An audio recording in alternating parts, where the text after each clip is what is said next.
Nagtakbuhan palabas sa mga customer at serbidora matapos makarinig ng putok ng baril sa loob ng isang kainan sa Lasam, Cagayan. 3 ang nasawi. Ayon sa mga pulis, nag-iinuman ang dalawa sa mga biktima nang maghamon ng suntukan ng suspect at maglabas ng baril. Sinubukang umawat ng kasama ng suspect pero nabaril din ito. Base sa investigasyon, napagtripan ang mga biktima. Patuloy na tinutugis ang suspect. Irerekomenda ng PhilHealth kay Pangulong Bongbong Marcos na babaan ang member contribution. Sabi ng PhilHealth, sapat pa ang natitira nilang pondo sa kabila ng pagkwestiyon ng mga senador sa plano nitong pagsauli ng halos 90 billion pesos na subsidy ng gobyerno. May report si Mav Gonzalez. 5% ang monthly premium ngayon ng PhilHealth. Halimbawa, kung kumikita ng 10,000 pesos kada buwan ng isang direct contributor, 500 pesos ang kanyang monthly contribution. Ang sabi ng PhilHealth, irerekomenda nila kay Pangulong Marcos na babaan ang kontribusyon ng mga miyembro. Sinabi ng PhilHealth sa pagdinig ng Senate Committee on Health na may 500 billion pesos pa silang pondo. Bago nito, sinita ng mga senador ang pagsusoli ng PhilHealth ng halos 90 billion pesos na hindi nagamit na subsidiya mula sa gobyerno. Bakit kailangan ibalik ang 90 billion? Bakit kulang pa rin ang benefit packages ng PhilHealth at may out-of-pocket pa rin mga pasyente? Bago kayo magsoli ng pera, pag-isipan niyo muna kung ano yung mga pwede pang paggagamitan sa perang yon. Paliwanag ng PhilHealth, legal ang pagsoli ng pondo sa national government. Hindi rin daw ito kinuha sa kontribusyon ng members. It doesn't mean na dahil nawala yung 90 billion, mawawala ng pera yung PhilHealth po. Ba't hindi nyo po gamitin yung pondo ninyo sa mga mahirap, sa mga pasyenteng naghihingalo, para hindi po masama na walisin ng Department of Finance yung pera ninyo? We are very, very aggressively enhancing all of our benefit packages. No? In fact, so we did an initial 30% across the board last February 14, and we are already in the process of doing another round of 30%. No? So talagang tuloy-tuloy po. Ayon kay Finance Secretary Ralph Recto, sumang-ayon ang Governance Commission for GOCCs at Office of the Government Corporate Council o OGCC na legal ito at hindi sakop ng bawal galawing pondo alinsunod sa Universal Healthcare Act. Hindi rin daw mababawasan ang mga benepisyong tatanggapin ng PhilHealth members. To fund the program appropriations, Congress determined that there is another way aside from new taxes as well as debts. At ito ay sa pamamagitan ng pagkolekta sa mga natutulog at hindi nagagamit na pera ng GOCCs na binabayaran pa natin ng interes. Pero ang ilang doktor nakiusap pa rin na huwag bawasan ng pondo para sa kalusugan. Kami po ang nilalapitan nila, kami po ang katabi nila sa pagdudusa.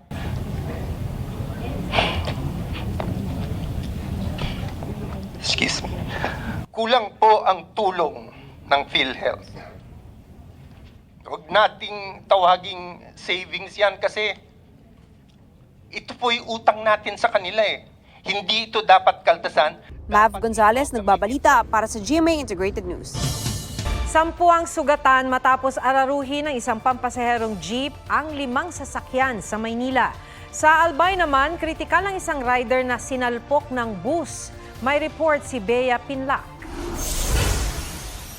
Mabagal ang takbo ng motorsiklo na yan sa Ligao City, Albay. Maya-maya inararo na ito ng pampasaherong bus.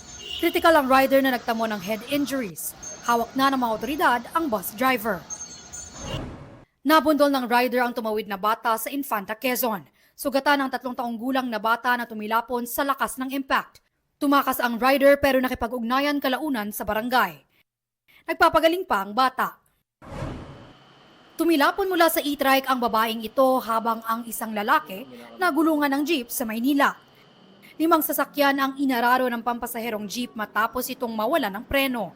10 ang sugatan, 6 sa kanila ang isinugod sa ospital. Hawak na ng mga otoridad ang jeepney driver na walang pahayag. Bea Pinlac, nagbabalita para sa GMA Integrated News. Itinanggi ng Philippine National Police ang aligasyon ni Vice President Sara Duterte na political harassment ang pagbawas ng 75 pulis sa kanyang security detail. Giit ng PNP, inilipat ang mga pulis para dagdagan ang mga nagbabantay sa Metro Manila. May natitira pa raw na 31 PNP security detail si VP Sara. Hindi rin daw totoo ang sinabi ni VP Sara na may mga pulis umanong nagpunta sa kanyang lugar para alamin kung aling bahay ang kanyang tinitirhan. Wala pang sagot dyan si VP Sara pero sabi niya sa isang Facebook post, kaligtasan ng kanyang pamilya ang tanging niyang hiling. Huwag daw sanang payagan ang anumang karahasan sa kanila, personal man o sa internet.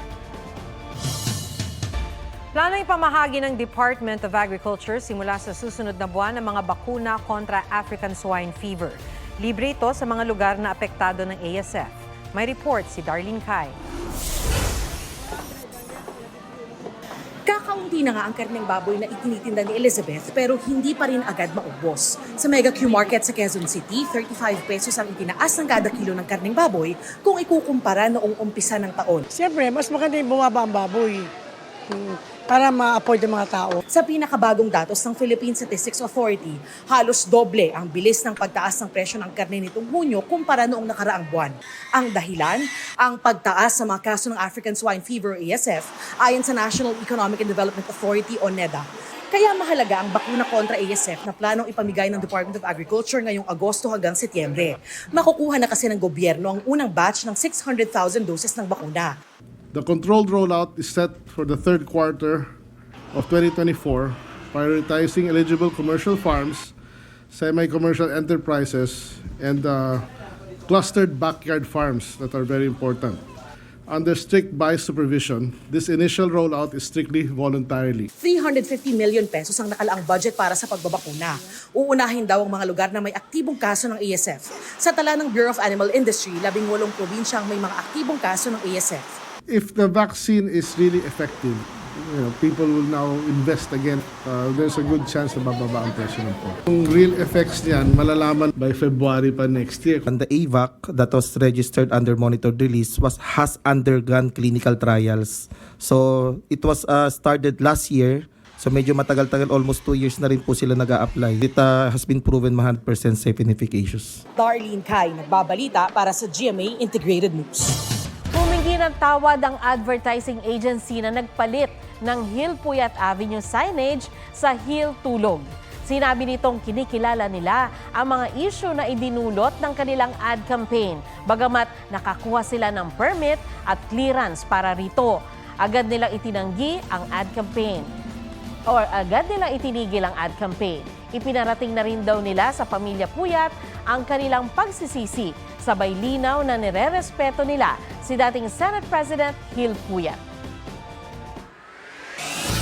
Mga Pilipino raw ang pinakakulang sa tulog sa buong Southeast Asia at pang-apat sa buong mundo.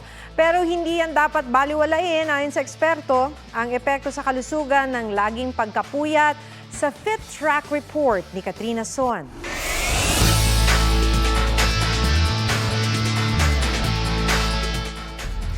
Sa 5 oras na tulog, masaya na raw ang 26 years old na si Jason Sulutan. Bukod sa late na siyang nakakauwi mula sa trabaho. Minsan nag-i-scroll din po ako sa Facebook. Kaya matagal din yung babad sa cellphone. Kaya yung oras ko nasa 5 hours na lang po yung tulog.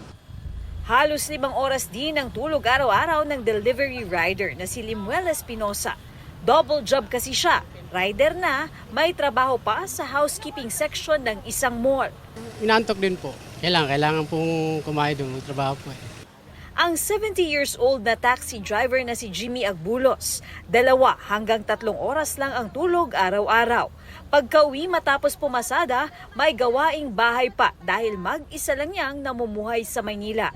Sa pag-aaral ng Consumer Research and Data Analytics Company na Milieu Insight, Pilipinas ang nangunguna sa mga bansa sa Southeast Asia na may less than 7 hours of sleep araw-araw.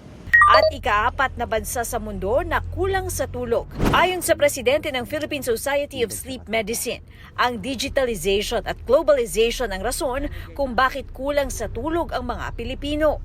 Kabilang dyan ang paggamit ng social media o mobile phones habang nagpapahinga at pagtatrabaho ng graveyard shift. Pero wag daw baliwalain ang tulog. Sa adults, dapat 7 to 9 hours ang tulog tuwing gabi. Sa senior naman, 6 to 8 hours ang kinakailangan. Pag palaging puyat yung tao, nakakaapekto siya sa timbang. Nagkakaroon ng obesity, nagkakaroon ng cardiovascular disease, sakit sa puso, high blood, stroke, heart attack. Tumataas din yung chance na magkaroon ng diabetes, pati yung infection. Para sa hirap matulog sa gabi, kailangan daw may sleep schedule. Gawing kaaya-aya sa pagtulog ang kwarto, malinis, tahimik at madilim. At dapat may downtime bago matulog. Ibig sabihin, paghandaan ang pagtulog sa pamamagitan ng routine gaya ng paliligo. Wala rin dapat gadgets 1 hour bago matulog. Katrina Son, nagbabalita para sa GMA Integrated News. Alden Richards nasa Canada na para sa shooting ng Hello Love Again, kasama si Catherine Bernardo. Heart Evangelista naging emosyonal habang inaalala ang kanyang younger self. This is how you described yourself. I'm very understanding and down to earth. I love animals. I'm fond of painting and acting. I hope to become an actress someday. Tiyak naman ako dyan. Grabe naman yan. Yeah, because I really believe in that. I'm grateful that I was able to live. Thank you, Lord. Do you have any message to that old heart? I'm proud of you. Nakakatuwa ka naman kahit ang arte-arte mo. Nag-choker pa ako niyan sa school. Maarte ako pero mabuti ako. Tabi narating ang kaartehan ko. Aubrey Carampel nagbabalita para sa GMA Integrated News.